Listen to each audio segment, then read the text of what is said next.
The debate held under the title #MyCanDebate brought together a diverse group of students at the NUST auditorium to express their views on the presidential candidates running in the upcoming elections. Speaking to Today on One, Lazarus Jacobs said that the event gave the youth a platform to express themselves and urged the youth to become informed voters, as this will allow them to hold those in power accountable for their actions. I just want to urge the youth to go out there and vote, and the youth must not take their votes for granted. And I know they don't want to hear this, but there are people who died to have this privilege and to have this right. And for somebody to say, I'm prepared to lay down my life so that subsequent generations are able to have a right that I don't have.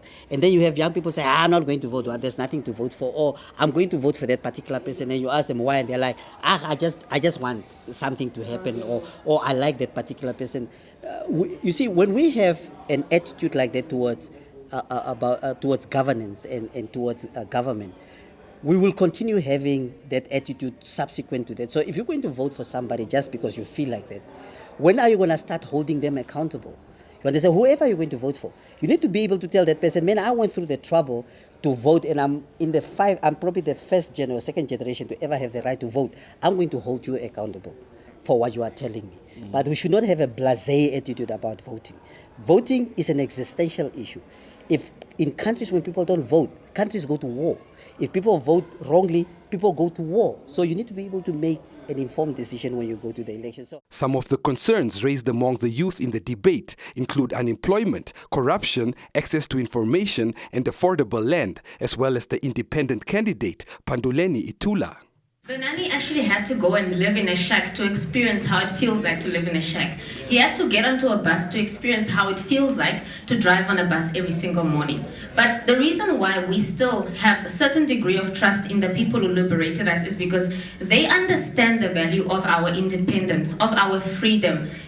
Dr. Itula, for instance, it's not that I'm taking his side, but I mean, it's a fact. He was imprisoned, he was tortured, he was part of the liberation struggle. I think for me personally, that is a reason why, because at the end of the day, and he lives among the people. So at the end of the day, he's got one of the characteristics which I think will make him work for the people, which is empathy and which is understanding.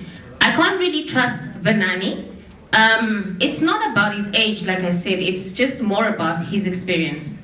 President Jacob on the land issue has demonstrated his inability to steer the ship in ensuring that every Namibian who is eligible and is in a position to acquire land is made, the policy is given in a framework that is available and also easy access to these people to acquire land. We have been waiting for the Access to Public Information Act, which is in the streets of Parliament until today. So President Jacob again has not demonstrated his ability to be a transparent leader. One, corruption is still on the rise. His friends are involved and he's not doing anything about it. George Kambala, one of the organizers, said that most of the youth who attended the event were not well informed at first about the political manifestos of the parties involved in the upcoming elections. So this debate, I feel that young people left much more informed, and we hope that come 27 November they all go out and make those decisions that they've found here, because it's not every day that young people can come together and discuss without emotions and just have a very meaningful debate around issues that concern them. According to the Electoral Commission of Namibia, the total number of registered voters has increased from 1.2 million to 1.3 million, and those born from 1990 onwards, also known as born-frees, make up 403,106 of the registered voters, and millennials born in the year 2000 onwards consist of 8,623 of the registered voters.